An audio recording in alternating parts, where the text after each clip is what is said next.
বঙ্গোপসাগরে সৃষ্ট গভীর নিম্নচাপের প্রভাবে দেশের দক্ষিণ ও মধ্যাঞ্চলে বৃষ্টি শুরু হয়েছে, যা আজ বিকেল থেকে আরও বাড়বে এবং আগামী 2 দিন এসব এলাকায় মাঝারি থেকে ভারী বৃষ্টি হবে বলে আভাস দিয়েছে আবহাওয়া অফিস।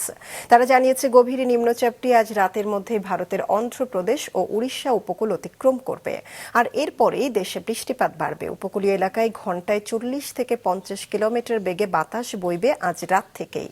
এরই মধ্যে সব সমুদ্র বন্দরে 3 নম্বর সতর্ক সংকেত জারি করা হয়েছে। আবহাওয়া অফিস জানিয়েছে, এটি বর্ষা মৌসুমের শেষ বৃষ্টি।